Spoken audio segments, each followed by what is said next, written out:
Hi everyone, I'm Dr. Sanjay Agarwal.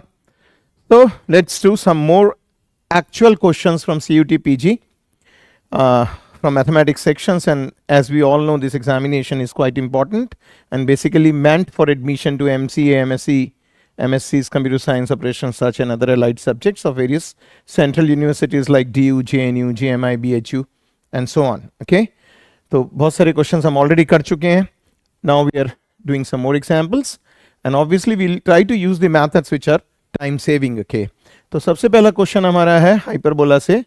Hyperbola आप सब जानते हैं, ऑल्दो इस पर्टिकुलर क्वेश्चन में हमें उसकी जरूरत नहीं है डायग्राम की, but just for the revision sake as we always do, hyperbola is something like this. Okay, इस तरीके से आप हाइपरबोला ड्रॉ करते हैं. ये जो एक्स एक्सिस है ट्रांसवर्स एक्सिस है, वाई एक्सिस कॉन्जुगेट एक्सिस है, you know about this, you know, so no need to go into details at this moment of time.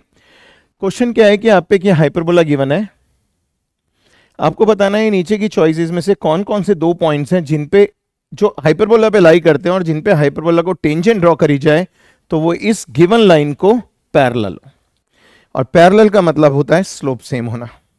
तो इसका स्लोप हम निकाल लेते हैं. Slope of line, slope of line is minus coefficient of x upon coefficient of y, that is -2. अब slope of the line तो हो गया. अब सपोज हमने कहा कि let x1 y1 be a point on the hyperbola. Let x1 y1 be a point on hyperbola. Then tangent at x1 y1, in examination you have not to write anything like this, you know, you are directly doing it. Then tangent is x(x1) minus y(y1) is equal to 3.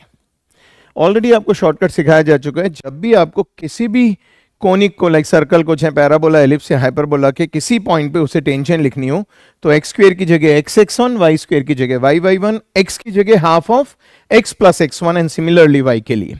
तो इधर से हमने देखा slope of this tangent at x1 y1 is minus coefficient of x upon coefficient of y. हम चाहते हैं कि ये दोनों स्लोप सेम रहें क्योंकि ये पैरेलल हैं, तो this should be same as this. तो ये वैल्यू उठा के हमने यहां पे पुट कर दी. इट मींस हमें अपने पॉइंट्स के कोऑर्डिनेट्स इस तरह के चाहिए x1 एंड y1 जिससे इनका जो fraction x1 upon y1 is negative. और वो खाली कब पॉसिबल है, जब इन दोनों का साइन अपोजिट हो. तो इसी को हम गेस अपना हिंट बना लेते हैं. इन दोनों का साइन सेम है, this can not be my answer. इन दोनों का साइन सेम है, this can not be my answer. इन दोनों का साइन सेम है, this can not be my answer. इन दोनों का साइन डिफरेंट है, this has to be my answer. तो अब देखिए, बिना प्रॉब्लम को पूरा सॉल्व करें हम इसे सॉल्व कर पाए, और ऐसा ही हम इतने टाइम से करते चले आ रहे हैं. चाहे हमने निमसेट की प्रॉब्लम्स करी हो, चाहे सीयूटी की करी हो, चाहे जेई मेंस की करी हो, कहीं की भी प्रॉब्लम्स करी हो, like everywhere we use almost the same, almost this type of methods which are very logical and which are you know very out of the box, कि बिल्कुल अलग तरीके के मेथड्स हैं. बट यदि सपोज किसी का मन हो कि नहीं मुझे तो इसे सॉल्व करना ही है, वैसे ऐसा मन होना नहीं चाहिए एग्जामिनेशन के अंदर. एग्जामिनेशन के अंदर your basic objective should be to able to answer the problem rather than trying to solve it till the end. Okay, जिस स्टेज पे आपको आंसर मिल रहा हो, जिस भी स्टेज पे आपको आंसर मिल जाए, आप आंसर मार्क कीजिए, go to the next problem. ये अप्रोच रखिए because time is very very important. But फिर भी यदि सॉल्व करना है तो आप इधर से निकाल सकते हैं कि x1 इज -2y1 और x1 y1 पॉइंट है हाइपरबोला पे, तो ये हाइपरबोला की इक्वेशन को सेटिस्फाई करेगा. यहां पे आप पुट कर दीजिएगा इसे, आपको x1 और y1 की वैल्यू मिल जाएगी. और क्योंकि जब इसे पुट करेंगे क्वाड्रेटिक इक्वेशन है तो दो पॉइंट्स आपको मिल ही जाएंगे, तो इस तरह से दोनों पॉइंट आपके मैच हो जाएंगे, 2 - 1 एंड -2 1, जिसे हमने डायरेक्टली ऑब्टेन करा है. ठीक हो गया. So let's do the next example. A circle passes through the point and is orthogonal to these two circles. आपको बताना है उस सर्कल की रेडियस क्या है या सेंटर क्या है. These are the options, centre क्या है या रेडियस क्या है. तो सपोज हमने एज्यूम करा कि हमारा सर्कल है x² plus y² plus 2gx plus 2fy plus c is equal to 0.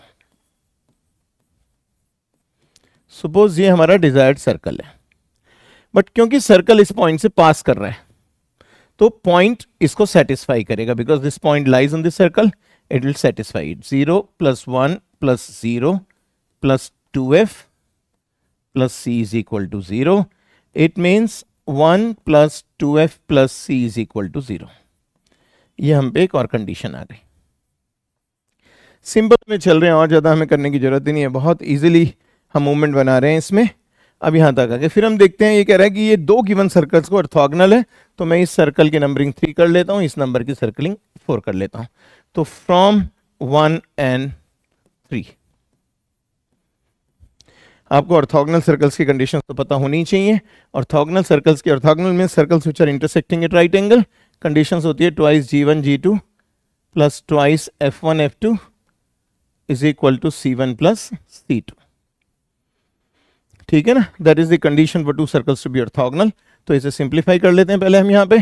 तो x square plus y square minus 2x, और यहाँ पे माइनस आ गया और ये प्लस आ गया, -15 इज इक्वल टू 0, इसे मान लीजिए आप। ओके, और ये तो आपके पास यहाँ पे आई। एक और भी कंडीशंस होती है ऑर्थोगोनल सर्कल्स की, r1 square plus r2 square is equal to d square. Sum of the square of radius is equal to the square of the distance between the centres. और ये खाली सर्कल पे नहीं चलते हैं, ये स्फीयर्स पे भी सेम कंडीशंस चलती हैं, मतलब सिमिलर डायमेंशन बढ़ा देंगे ना। ठीक हो गया, बट अभी वो हमारे डिस्कशन की नहीं है, but just as we always do that, जितना भी मिल सकता हो हमें करते हुए we should try to revise those things. तो अब हम फ्रॉम 1 and 3 हम कंडीशन ऑफ ऑर्थोगोनैलिटी अप्लाई करेंगे उसे। तो हमारे पास क्या आ जाएगा, यहाँ से आप देखना शुरू कीजिए। 2G इससे कंपेयर करते हैं, तो यहाँ से आपका G1 आ जाएगा -1 और F1 आ जाएगा 0 और C1 आ जाएगा -15। ये आपके पास यहाँ से आ गया।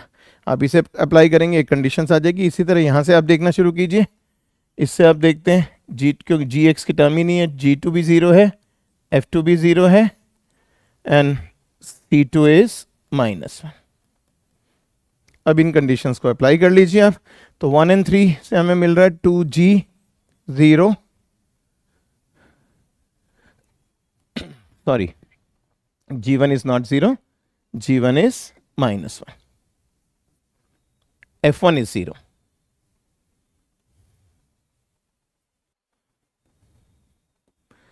So 2G -1 plus 2F0 is equal to C -15। एक इक्वेशन ये मिल गई आपकी। और फ्रॉम 1 and 4 ये भी 0 है, 2G into 0 plus 2F into 0 is C -1, it means C is equal to 1। आपकी C की वैल्यू 1 आ गई। आप इसको C को यहाँ पुट कीजिए तो आपको G की वैल्यू मिल जाएगी। इस C और G की वैल्यू को आप C की वैल्यू यहाँ पुट करेंगे तो आपको F भी मिल जाएगा। आपने C को यहाँ पे पुट करा तो आपका F आ गया -1। ठीक हो गया ना। और इस F तो वैसे भी 0 है और यहाँ से C को पुट करेंगे F1, तो मैं दिखा देता हूँ यहाँ पे क्या आ जाएगा, -2G is equal to 1 -15, that is G is equal to 7। तो ये सारी वैल्यूज आप पे आ गई। So in other words you have your circle, you have got your circle. So C is 1, G is 7 and F is -1। इन सबको 1 में put कीजिए, you will get your circle। तो आपका सर्कल आ जाएगा, that circle is x square plus y square plus 14x minus 2y plus 1 is equal to 0। तो इसका आपका centre हो जाएगा, your centre would be -G -F and your radius would be √G square F plus 1 √G square plus F square minus C, and what is C? That is -1, it means it is 7। तो radius 7 है, centre -7 1 है, तो ये भी answer है और ये भी आंसर है। So these two are the answers. तो इस प्रॉब्लम में 2 आंसर्स है। इसका मतलब ये नहीं है कि आपको दोनों आंसर मार्क करने हैं एग्जामिनेशन में। एग्जामिनेशन में आप इन दोनों में से कोई भी एक आंसर मार्क कर देंगे तो you will be given full marks. ये हमेशा ध्यान रखना है। कई बार भाई मिस्टेक ऐसा होता है एग्जामिनर से। वैसे तो एमसीए की जितने भी एंट्रेंसेज हैं उनमें खाली एक ही चॉइस सही रखी जाती है, बट कई बार भाई मिस्टेक लाइक हाँ यदि वो लिख देते रेडियस ऑफ एस इज 9 तो ये गलत हो जाता, 3 सही हो जाता। बट यदि बाई मिस्टेक ऐसा कुछ हो जाता है तो आप लोगों को एक चांस मिलता है, जब आप सीयूटी या निमसेट में अपीयर होते हैं तो रिजल्ट डिक्लेयर करने से पहले वो आपको करेक्ट आंसर की के साथ आपकी आंसर की देते हैं और आपको अलाउ करते हैं कि आप चैलेंज करें आंसर को, यदि कोई आंसर आपको गलत लगता है तो। ठीक है ना। और जब कोई क्वेश्चन गलत हो जाता है उसे वो ड्रॉप कर देते हैं, यदि एक से ज्यादा चॉइस सही आ जाती है तो सारी चॉइसेस को वैलिड मान लेते हैं। तो इस क्वेश्चन में ऐसा ही हुआ था सीयूटी में, दोनों चॉइसेस को सही मान लिया गया था बिकॉज दोनों चॉइसेस सही हैं भी। Then comes the next question, is again that's a very good question, okay, that's from permutation combination like combinatorics. Given below are two statements, one is labeled as assertion and the other is labeled as reason. Many times I have already told you that such type of questions are very very important in CUT, जिसमें reasoning and assertion करा जाता है। और computers में तो हम यही करते हैं ना, हमें रीजन करना आना चाहिए। हम देख रहे हैं, हमारे लिए खाली ये इंपॉर्टेंट नहीं है कि दोनों स्टेटमेंट सही है, हमें ये भी रीजन करना है कि क्या सेकेंड स्टेटमेंट फर्स्ट स्टेटमेंट के पीछे का रीजन है, क्या सेकेंड स्टेटमेंट की वजह से फर्स्ट स्टेटमेंट सही है, इसलिए इसे असर्शन रीजनिंग कहते हैं। ओके, तो वन बाई वन इन्हें चेक करते हैं हम। सबसे पहले हम नीचे वाला देख लेते हैं, the number of parallelograms when a set of m parallel lines is intersected by another set of n parallel lines is this. तो कह रहे हैं आपको नंबर ऑफ पैरेललोग्राम्स बनाने हैं, आप एक सेट है m पैरेलल लाइंस का, एक सेट है n पैरेलल लाइंस का, तो कितने पैरेललोग्राम्स बनेंगे? पैरेललोग्राम्स बनाने के लिए आपको इन m में से भी दो लाइन चूज करनी पड़ेंगी और इन n में से भी दो लाइन चूज करनी पड़ेंगी। ये n पैरेलल लाइंस है, ये m पैरेलल लाइंस है, दोनों में से दो दो लाइन चूज करनी पड़ेगी। In how many ways you can do that? MC2 और दूसरे वाले में से NC2, और दोनों ही प्रोसेस आपको साइमल्टेनियसली परसू करने हैं तो आपको मल्टीप्लाई करना पड़ेगा। Hence answer is MC2 into NC2। Clear हो गया? और इसी तरीके से हम नंबर ऑफ पैरेललोग्राम्स को काउंट करते हैं। मतलब जैसे अब ये मान लीजिए ये आपके पास कुछ है, इफ समथिंग लाइक दिस 1 2 3 1 2। अभी मैं खाली पैरेललोग्राम वाला नीचे वाले के क्वेश्चंस की बात ले रहा हूं। आप पे ये 1 2 3 4 4 हॉरिजॉन्टल लाइंस हैं, 1 2 3 4 5 5 वर्टिकल लाइंस हैं, ठीक है ना। 1 2, मैं इधर खड़े होकर बताता हूं, 1 2 3 4 5 5 वर्टिकल लाइंस हैं और 1 2 3 4 4 हॉरिजॉन्टल लाइंस हैं। कोई भी पैरेललोग्राम बनाना है, पैरेललोग्राम की 4 साइडेड फिगर है, parallelogram is a 4 sided figure, तो दो आपको हॉरिजॉन्टल लाइन चाहिएंगी, दो वर्टिकल लाइन चाहिएंगी। In how many ways two vertical lines can be chosen? 5C2. In how many ways two horizontal lines can be chosen? 4C2. And you need both the things together, so you just multiply these two. तो it means ये जो reason है वो तो हमारा सही है, तो जहां पे भी रीजन फॉल्स है उसे तो काटते चले जाते हैं, ठीक है ना। एक ही चॉइस ऐसी मिली। अब आगे हम देखते हैं number of parallelogram in a chess board. अब चेस बोर्ड भी इसी तरीके का, बट चेस बोर्ड में और नीचे वाले में फर्क क्या है खाली कि यहाँ m और n अलग अलग लिए गए हैं, बट चेस बोर्ड में m and n सेम होते हैं। आप सबको पता होगा चेस बोर्ड 8x8 का स्ट्रक्चर होता है, ठीक है ना, तो लॉजिक तो सेम ही यूज करेगा। इस तरीके से कुछ चेस बोर्ड होता है, आपको पता होगा alternate blocks white and black चलते हैं, तो 8x8 है। अब 8 ब्लॉक्स हैं तो लाइंस कितनी है? 1 2 3 4 5 6 7 8 9 9 हॉरिजॉन्टल लाइंस हैं, 9 वर्टिकल लाइंस हैं। In how many ways you can do this? Horizontal choose कर सकते हैं 9C2 में, वर्टिकल चूज कर सकते हैं 9C2 में, साइमल्टेनियसली परफॉर्म करना है तो 9 factorial upon 7 factorial into 2 factorial into 9 factorial upon 7 factorial into 2 factorial, that is 9 into 8 upon 2 into 9 into 8 upon 2। यहां से 2 चौक 8 और यहां से 2 चौक 8, तो 4 चौक 16, ठीक है ना। हम यूनिट डिजिट देखते हैं तो 4 चौक 16, आप मल्टीप्लाई कीजिए इन दोनों को, 9 चौक 36 into 36, that is nothing but the same number as it being given to us 1296, so that is coming out to be 1296। बहुत अच्छे तरह के क्वेश्चन हैं ये, तो इसका मतलब 1296 ये भी सही है। तो असर्शन भी सही है, रीजन भी सही है, और ये रीजन ही इस असर्शन का रीजन है, तो हमें क्या लेना है? A and R are true. ये भी गलत हो गया, both A and R are true and R is the correct explanation of A, so 1 is the correct choice, क्योंकि दोनों स्टेटमेंट भी सही है और रीजनिंग भी सही है। Statements are true and so are the reasonings. Clear है सब लोगों को? ओके, अब नेक्स्ट एग्जाम्पल करते हैं, and these are all very very important things. And then ये कर चुके हैं हम, फिर 2 स्टेटमेंट्स आ गई हैं कोऑर्डिनेट ज्योमेट्री से, so these are all very important topics.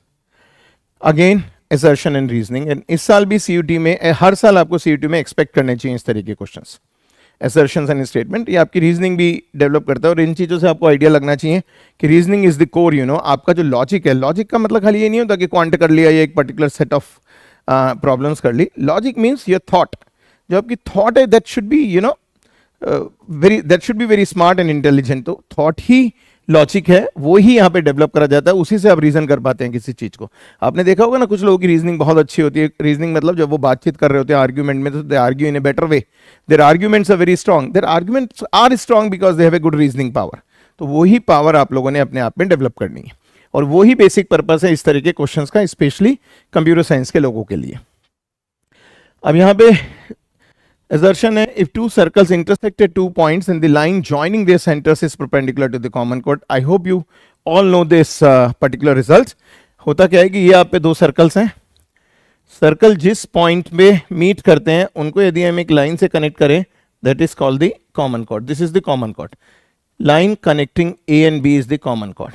और यदि ये सेंटर्स हैं तो ये लाइन हमेशा लाइन जॉइन द सेंटर्स को 90 डिग्री में होता है. और यदि आपको कॉन्सेप्ट याद नहीं भी है तो मैं आपको रिवाइज करवा देता हूं.